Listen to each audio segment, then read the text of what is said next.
But let me tell you about the other side of this. Let me tell you about the greatest lesson I learned, and I hope this helps. While I was in the hospital, and then while I was recuperating and recovering, a lot of people who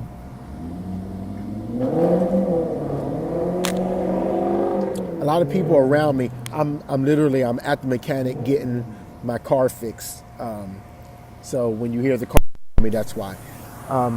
While I was recovering, a lot of people felt like I was rude because I wasn't communicating, and and to be honest, I wasn't in the mood to communicate. A lot of people were jumping to conclusions because I wasn't communicating, and that's their right. Several people stepped out of my life because I wasn't communicating. That's okay too.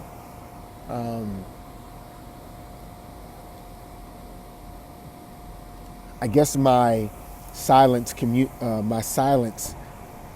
isolated me and offended quite a few people, and for that I apologize. But I guess what needed to happen happened.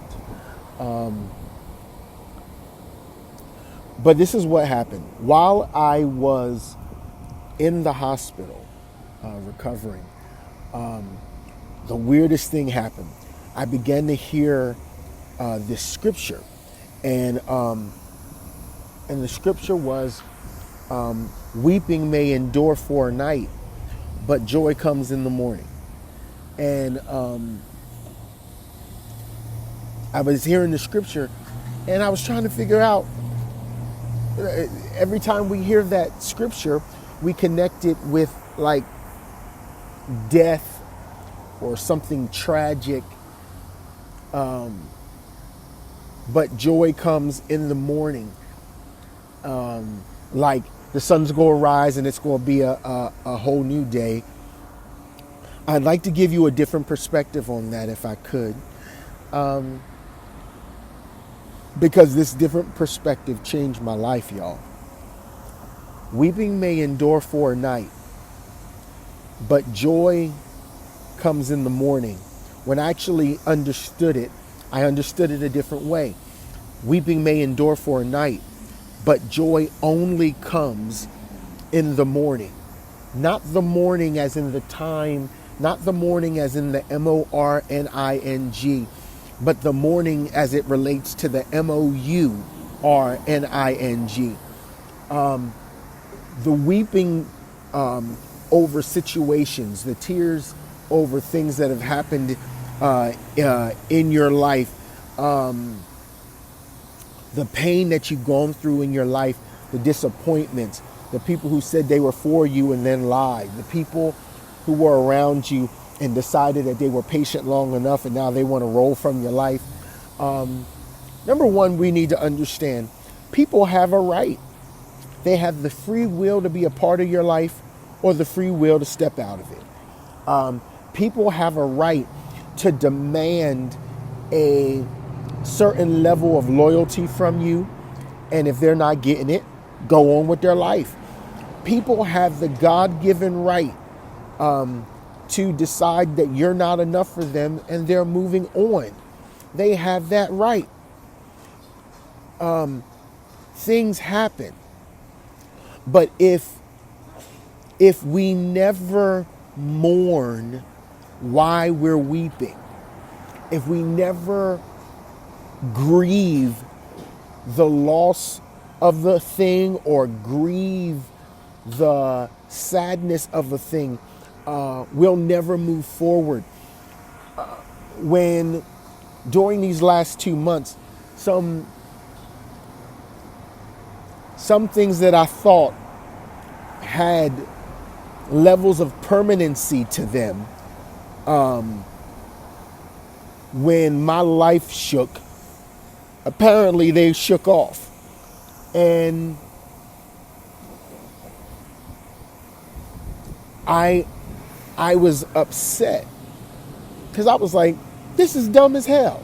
Why Why is it now that everybody wants to act a fool? Why is it now that people are being stupid? Why is it now that I can't find people who are loyal? Or why is it during this bad point where everybody who were quick to say that they had my back and they were backing me and I could lean on them, all of a sudden they ain't got no shoulders? That was the other thing. When I was upset and dealing with, in my heart, these were people who I thought I could trust and I could lean on. What the Lord said to me was, you can't count on people who I have not given shoulders in order for you to lean on. So you're trying to lean on people who do not have shoulders for you. That's real heavy, because you might run into people who seem great for other people, but bad for you. You cannot walk with people who don't have shoulders for you. And it only takes the right situation before you realize that certain people, they might have shoulders, but they don't have shoulders for you, and you can't lean on them. So anyway, weeping may endure for a night, but joy comes after you've mourned the situation, after you've grieved the situation. I was talking to somebody who recently had a separation in their marriage, and the marriage is heading for a divorce. And they were so angry. They've been separated for almost 2 years, and they were so angry over what was going on with the proceedings for the divorce.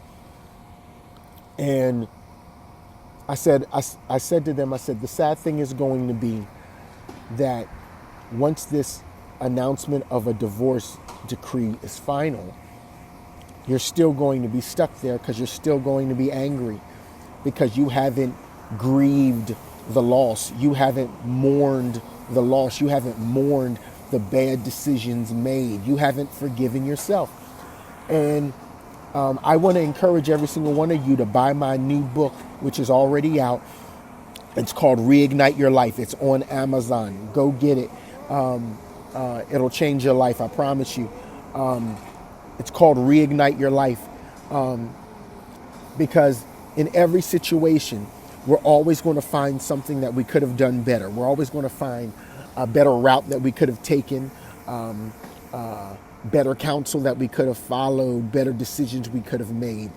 But if you never forgive yourself, if you never say, dang, I messed up, and then get up and move on, if you never learn how to dust yourself off, you'll never move into the next level of you. See, your next level should be the best you. It should be. But you can't flow into that if you're constantly mourning over or grieving over old stuff. After some point, you have to stop crying. After some point, you have to sniff and blow your nose and get a different piece of tissue and wipe your eyes and go on with your life. Listen, who's supposed to be in your life is going to be in your life. Who's going to roll with you? Who's supposed to roll with you? They should roll with you. And if they don't, mourn it. Weeping may endure for a night, but joy comes in the morning. Mourn 2018. Mourn the places where you messed up, the places where you missed out. Mourn the decisions that you could have made where you could have been a better you. You could have been a better individual. Mourn the things that you said that you shouldn't have said. Grieve them and then move on. 2019 is supposed to be the year of our total release. It's the year where you find out who you really are, where you find out what you really can handle, where you find out who really is for you, when you find out who you have to leave behind, where you find out who got your back for days and who's just an acquaintance, who's your friend and who's just a business associate, where you find out who's a part of your life eternally, and where you find out who's just here for a season.